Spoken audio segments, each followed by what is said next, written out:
Good morning, everyone. Welcome to Better Than Food Book Reviews. I'm your host, Clifford Lee Sargent. Great to see you as always. Hope you're doing well. Get that coffee.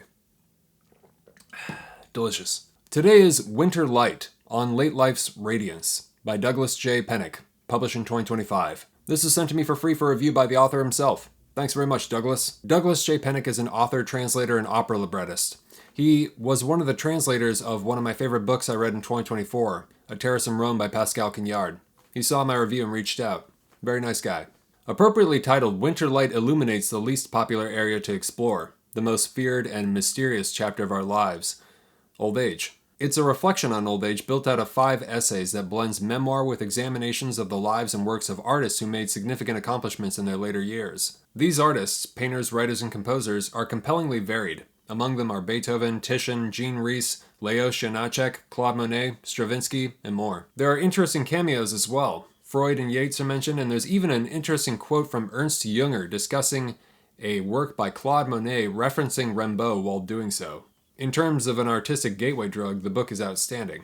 Douglas wrote the book when he was 79, so he's writing from direct experience. And, having corresponded with him, I can tell you, he's still sharp as hell. This is a book about living with deep uncertainty, and whether or not you find yourself in old age, it's a deeply uncertain time for all of us. It's a rough time out there in the world. Life can get overwhelming, and sometimes we all just need someone to talk to, whether it's about work or relationships or just the daily grind. That's why I'd like to tell you about the sponsor of today's video, BetterHelp. BetterHelp's mission is to make finding therapy more affordable and accessible, which is helpful because finding the right therapist in person could be challenging given the limited options in your area, especially if you live in a small town or somewhere rural or you have to travel for work. But unlike many things these days, they make finding a therapist easy because it's online, it's remote, and by filling out a few questions online, BetterHelp can match you with a therapist in as little as just a few days. And it's easy to get matched with a therapist. There's a link below in the description. It's betterhelp.com/BTF. Clicking on that link helps support the show, but it also gets you 10% off your first month with BetterHelp, so you can try them out and see if it works for you. And I sincerely hope it does. And because finding the right therapist is a little like dating, if you don't initially fit with your therapist, which is a common thing in therapy, you can switch to a new therapist at any time at no additional cost, without having to worry about health insurance or who's in your network or anything like that. So if you're struggling right now, and let's face it,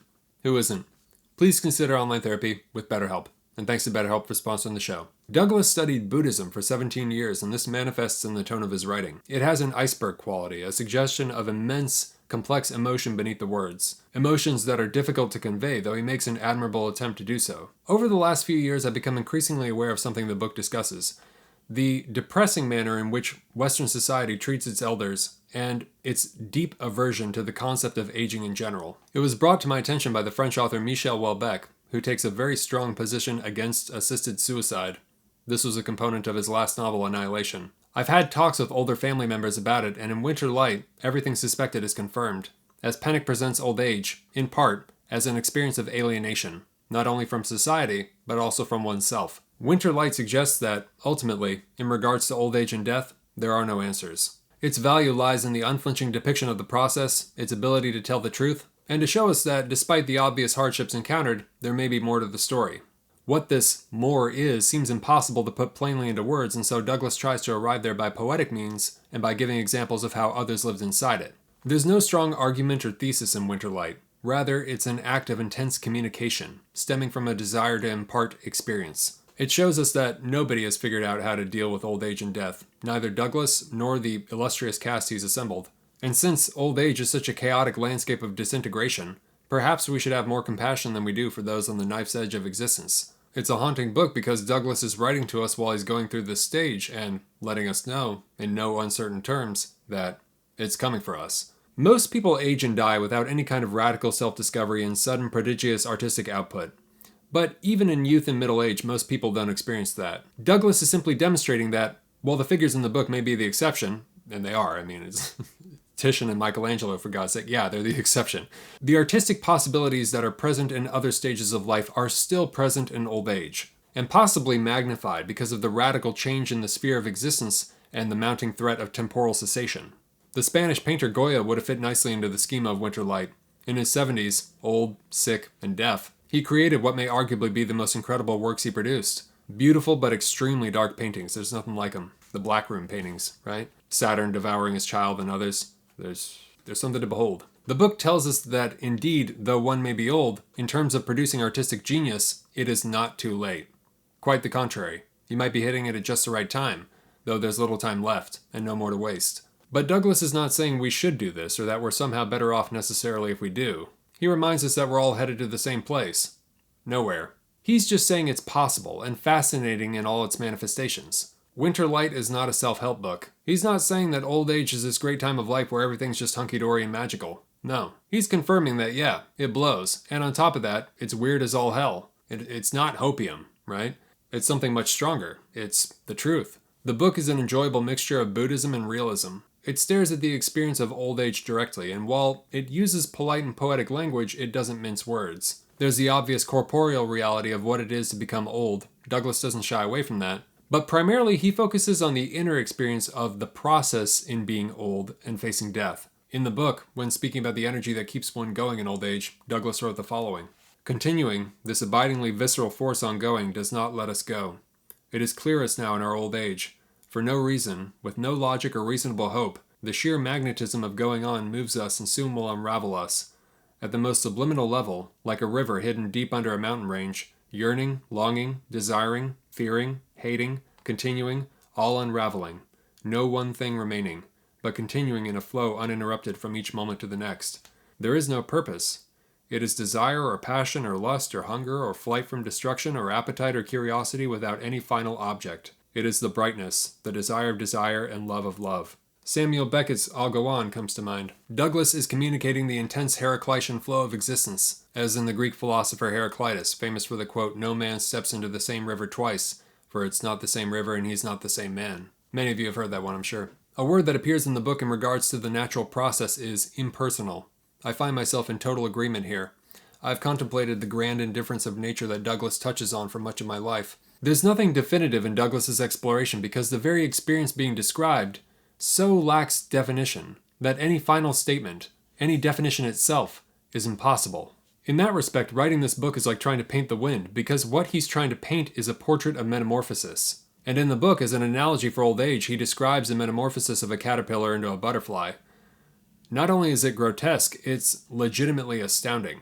I feel that in our youth we have glimpses of this process, but in old age it seems to hit like a brick wall. Interpreting a Buddhist teacher of his, in the book, Douglas writes, "We think we hold our own, move forward, but really, we are falling through the world." What a beautiful and accurate way to describe life. Falling through the world. Modern life is plagued by a relentless feeling of total destabilization. But reading Penick, you realize this was always the case. We're all just becoming aware of it, right? Can you gracefully fall through the world? I don't know. While the anecdotes of artists were interesting, gradually I found myself primarily drawn to the thoughts of Douglas, his experience. Though we all know our fate is tragic, I would not describe it as a dark book. It's poignant, but meditative, sometimes energetic. Douglas speaks about how, as people age, not only do they increasingly not exist in the world, but the worlds in which they lived and existed also no longer exist. Years ago, back when we lived in LA, my wife and I went to a celebration of the life and work of one of the greatest actors in the history of cinema, Harry Dean Stanton. At the age of 90, Harry was there on stage singing beautifully in Spanish with a large mariachi band. You can see it on YouTube. David Lynch, Johnny Depp, Chris Christopherson, and more were in attendance. It was one of the most beautiful things I've ever seen. Harry said it was the greatest night of his life. On stage, Harry quoted the legendary actress Bette Davis, saying, "Old age is no place for sissies." Douglas might agree. Harry, in his own manner, like Douglas, was a Buddhist. He passed away less than a year later. And now David Lynch is gone too. To Douglas's point, in retrospect, this wasn't just watching the end of an actor's life. Harry's event itself marked the end of an era of cinema, the one I fell in love with, that already no longer exists. It's gone. Forever. And speaking of the ends of eras, the finale of Winter Light is one of the most quietly intense real-life anecdotes I have ever read in a book. Douglas recalls a time when he lived back in New York in the 60s when he had the opportunity to attend the last premiere of Stravinsky, his Russian Canticles.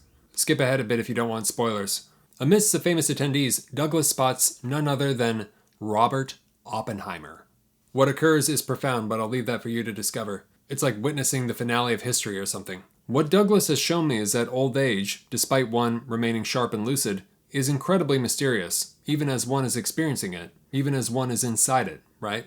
He's made a tremendous effort to encapsulate it, to give it color, and yet it's something akin to psychedelic. His writings about old age reminded me of writings about the experience of taking acid or DMT. Or, and I'm not trying to be silly, it's true, the sexual experience. It's virtually impossible to communicate the profundity of the internal experience, but we must try, and Douglas has made a courageous attempt. For the two subjects of literature are sex and death, desire and the termination of desire. Douglas is describing the space between these polarities, the twilight. In many ways, Yeats's twilight, which is the space of magic, the space of the out of the ordinary.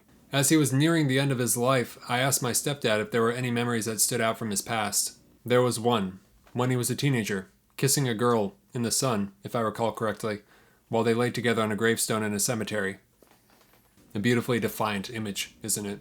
And I think that's the energy that Penick identifies in those experiencing old age. This beautiful defiance against all odds. This heavy desire to continue, as he describes it.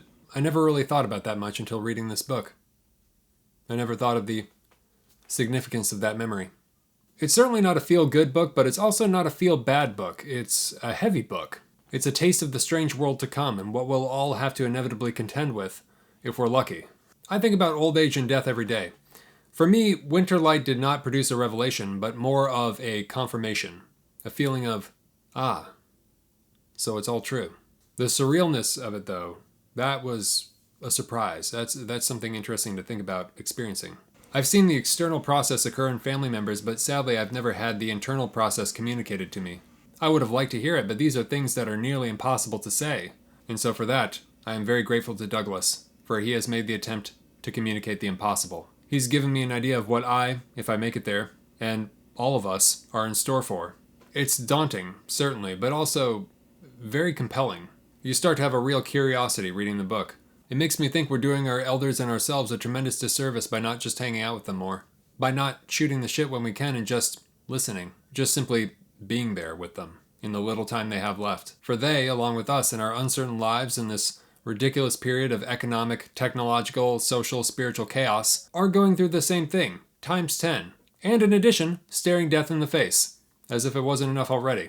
The book is a good reminder to have some compassion and empathy for them. They are truly in an altered state, right? And you will be too. The book is a gift, but it's a Pandora's box. Once you know, you can't forget. The question is whether or not we have the courage to receive it. Do you really want to know, right? Those with strong religious convictions may not have the same experience because they operate on a completely different paradigm, and that's fine. Personally, I don't, so this is about as real as it gets. To say I'm looking forward to old age would not be true, but I can't say I'm not interested in the things to be discovered. Winterlight shines a bit of light on the more intriguing realms of a stage of life we all fear. I think it makes it less frightening. And that is no small thing, is it? Better than food. 4 out of 5 coffees. I recommend it. My favorite artist sections were Leos Janacek, J.M.W. Turner, the Australian Aboriginal artist Daisy Lonkonen, and of course, Igor Stravinsky. But there's a ton of good stuff in there. So what did I dislike? It's a bit repetitive in its attempts to capture the shape of old age by saying the same thing in different ways, but that's unavoidable in a book of this nature, so I don't fault it. So who should read it? If you enjoy Hermann Hesse, Freud, and especially Heraclitus, check it out. Thank you very much to all my patrons on Patreon for helping me keep this show going. I sincerely appreciate it, and I could not do this without you. And if you'd like to support the show and get access to Patron-Only Reviews, as well as all these reviews ad-free and early before they go live, the link is below. And thank you very much. Please subscribe if you have not already, and hit the thumbs up if you enjoyed this, and always remember, die reading. Alright. Thanks for watching. Have a good one. Talk to you soon. Ciao.